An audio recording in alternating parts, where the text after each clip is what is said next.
Ever feel like there's more to the world than meets the eye? Hmm. Today's deep dive takes us into the world of 19th century Western occult beliefs, specifically through Francis Barrett's The Magus from 1801. Okay.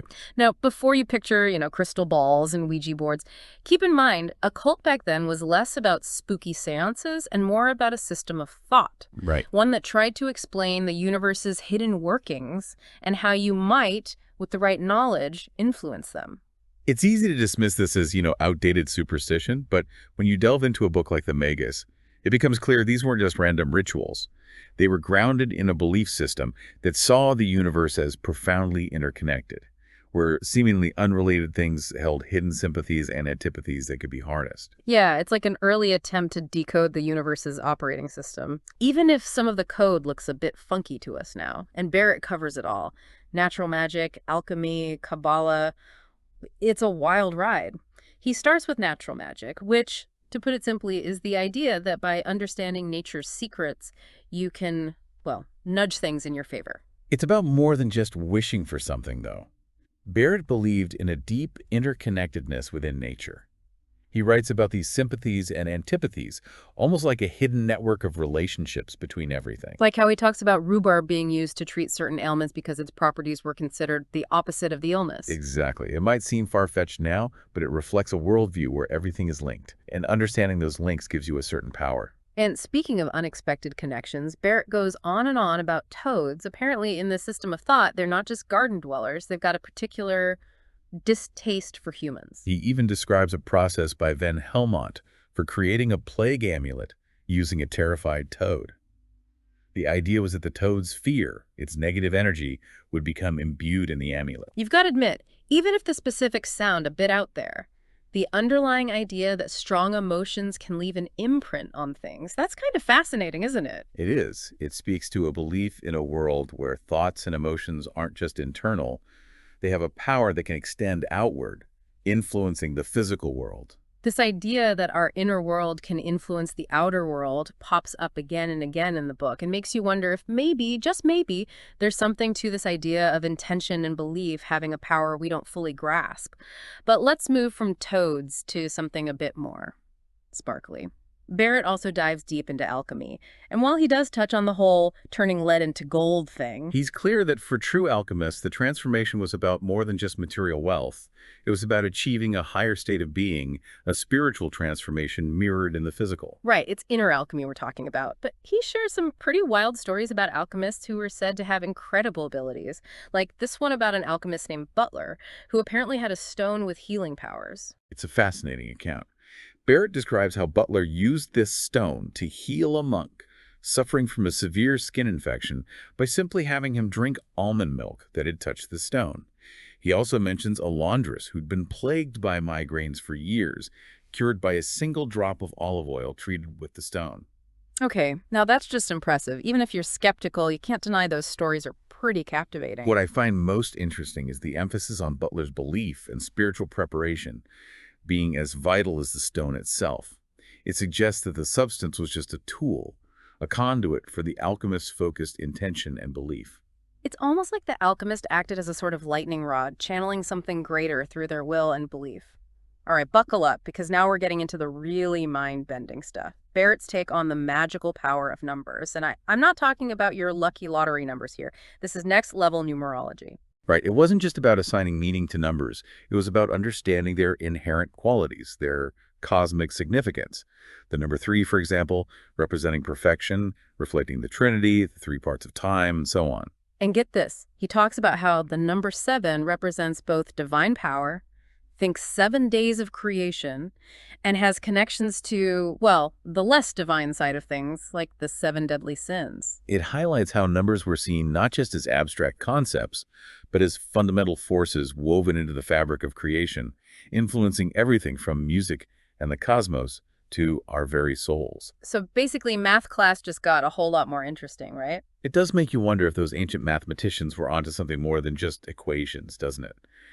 And Barrett takes this idea of a hidden structure to reality even further with his exploration of the Kabbalah. Okay, for those of us who haven't spent much time with, mystical Jewish texts, what's the Kabbalah all about? It's a complex system, but essentially it tries to unlock hidden meanings within Scripture and understand the nature of the divine through things like numerology and mystical interpretation. So kind of like a secret decoder ring for the universe. In a way, yes, and Barrett sees it as directly relevant to understanding and practicing magic.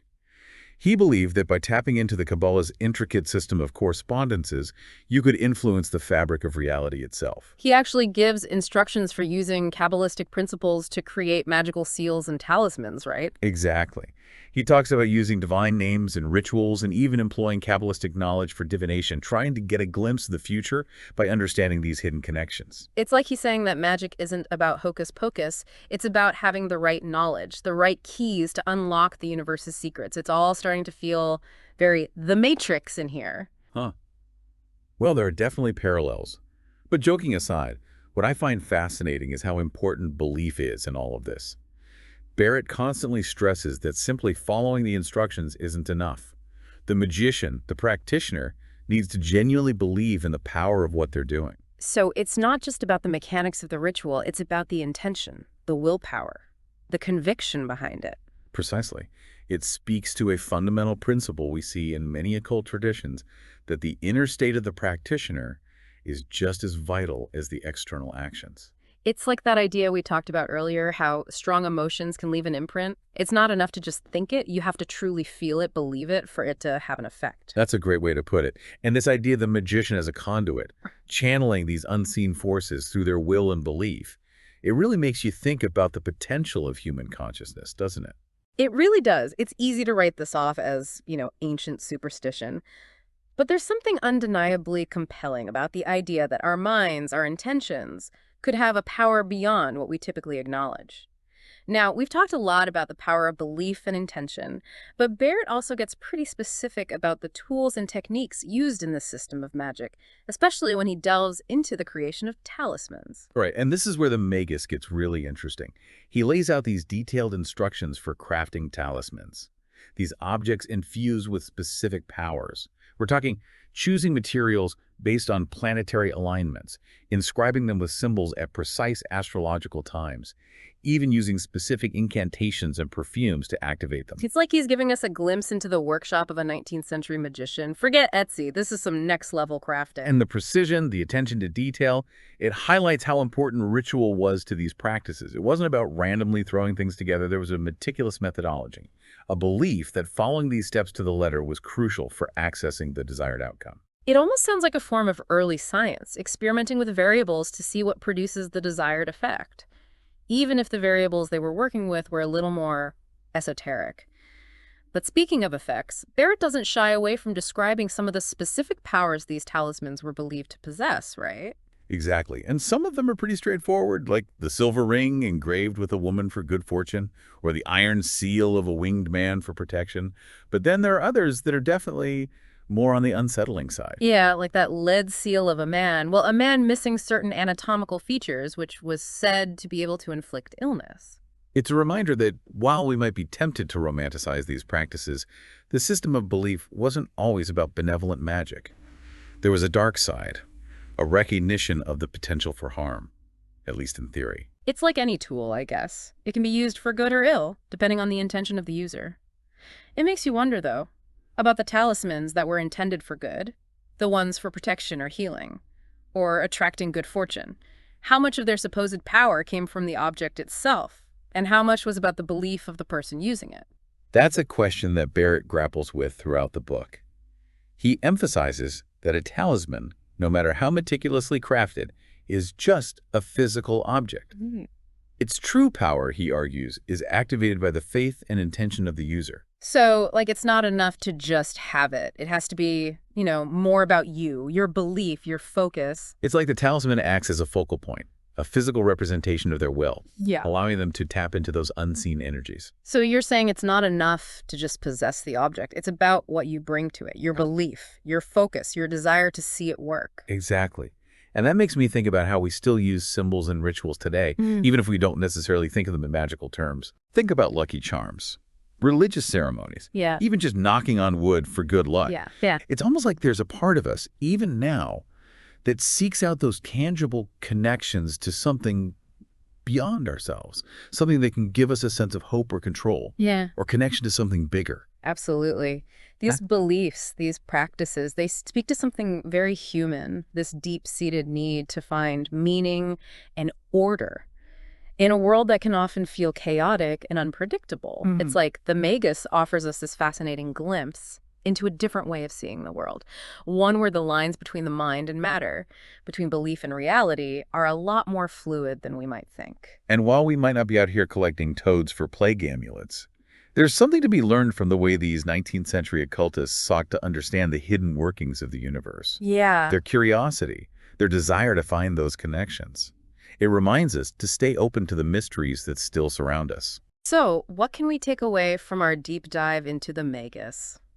It's more than just a collection of curious beliefs and strange rituals. It's a reminder that what we accept as knowledge is always evolving, Right. that there's always more to discover, more to understand about ourselves and the universe we inhabit. It encourages us to keep asking questions, Mm. to stay curious, and maybe even to wonder just a little if there might be more to this world than meets the eye. After all, what's life without a little mystery? Well said. And for our listeners, we hope this journey through the pages of the Magus has sparked your own sense of wonder and given you some food for thought. Until next time, keep exploring, keep questioning, and who knows what hidden connections you might uncover.